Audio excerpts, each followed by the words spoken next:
Hi guys, welcome back to my channel. இன்றைக்கி என்ன வீடியோன்னு பார்த்தீங்கன்னா முருகன் கோயில் தான். எந்த முருகன் கோயில்னு பார்த்தீங்கன்னா குன்றத்தூரில் இருக்க முருகன் கோயில் தான். இந்த கோயிலுக்கு நான் நிறைய வாட்டி வந்திருக்கேன், ஆனால் இதுவரை வீடியோ எடுத்து போட்டதில்லை. இதான் ஃபர்ஸ்ட் டைம் நான் வீடியோ எடுத்து போடுறேன். குன்றத்தூர் கோயிலில் பார்த்தீங்கன்னா இந்த 84 ஸ்டெப்ஸ் ஏறி போய் பார்க்கலாம். இல்லைனா சைட்லேயும் உங்களுக்கு பார்க்கிங் இருக்குது. பார்க் பண்ணிவிட்டு இல்லை நேராக மேலே பார்க்கிங் பண்ணிவிட்டு டேரெக்டாக கோயிலுக்குள்ளேயும் போயிடலாம். ரெண்டு வழியும் இருக்குது, நீங்கள் எப்படி வேணாலும் போகலாம். இந்த 84 ஸ்டெப்ஸ் நடக்கணும் இல்லை வயசானவங்க இருக்குங்கன்னா நீங்கள் டேரெக்டாக மேலேயே போய் பார்க்கிங் பண்ணிட்டு சாமியை தரிசனம் பண்ண போயிடலாம். நாங்கள் போன டைம் பார்த்தீங்கன்னா செம்ம கூட்டமே கிடையாது. எப்பயுமே கூட்டமாக இருக்கும் செம்மையாக. இந்த வாட்டி பார்த்தீங்கன்னா கூட்டம் இல்லாமல் நல்லா சாமியை தரிசனம் பண்ணிட்டு வந்தேன் நான்.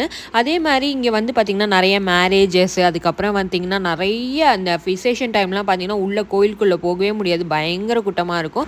நானும் சாமியை நல்லா தரிசனம் பண்ணிவிட்டு கூட்டமே இல்லை, அதனால் நல்ல தரிசனம் கிடைச்சதுக்கப்புறம் என்ன பண்ணோம், வெளியே வந்துட்டு அதுக்கப்புறம் பார்த்தீங்கன்னா பிரசாதம்லாம் வாங்கிட்டு விபூதியெல்லாம் வச்சுட்டு நேராக அடுத்து எங்கள் பிரசாதம் சாப்பிட்டு தான் போனோம். அதுக்கப்புறம் இந்த சைடில் பார்த்தீங்கன்னா உங்களுக்கு முருகரோட ஃபோட்டோஸ், அதுக்கப்புறம் வேலு இந்த மாதிரிலாம் வாங்கினோன்னா உங்களுக்கு கோயிலுக்குள்ளேயே வச்சுருப்பாங்க.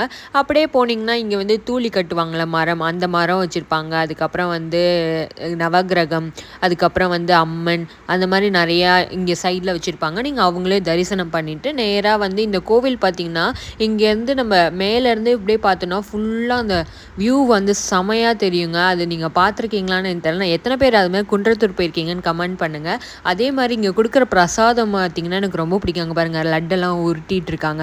பிரசாதம் சாப்பிடவே நான் குன்றத்தூர் கோயிலுக்கு சும்மாவாச்சும் போயிட்டு வருவேன். அந்த மாதிரி எனக்கு புளிசாதம், இங்கே கொடுக்குற புளிசாதம் எனக்கு அவ்வளோ பிடிக்கும். அதனாலே நான் 2 புளிசாதம் வாங்கினேன். 2 புளிசாதமும் ஒரு சக்கரை பொங்கலும் வாங்கினேன். அதை உட்காந்து சாப்பிட்றதுக்கு ஒரு நல்ல ஸ்பாட் தான் தெரிஞ்சு. ஏன்னா குன்றத்தூரில் பார்த்தீங்கன்னா நிறைய ஸ்பேஸ் இருக்கும், காலி இடம். இங்கே பாருங்கள் எவ்வளோ காலியாக இருக்குது. வெயில் கொஞ்சம் அதிகமானாலும் இந்த இடம் தான் கொஞ்சம் நல்லா இருந்தது. உட்காந்து எல்லா புளிசாதையும் சாப்பிட்டுட்டு இருந்தேன். நிறைய பேர் நம்மளை பார்ப்பாங்க பிரசாதம் சாப்பிட்றப்ப, அதெல்லாம் நீங்கள் கண்டுக்கவே கூடாது. வந்தோமா, வாங்கினோமா, சாப்பிட்டோமா, அந்த மாதிரி இருக்கும். உங்களுக்கும் பிரசாதம் பிடிக்குமா, புளியோதரை பிடிக்குமான்னு மறக்காமல் கமெண்ட் பண்ணுங்கள். யாருக்கெல்லாம் புளியோதரை பிடிக்கும்னா ரெட் டாட் கமெண்ட் பண்ணுங்கள். அதுக்கப்புறம் இந்த காக்கா கொஞ்சம் வச்சு அவனும் கொஞ்சம் சாப்பிட்டு.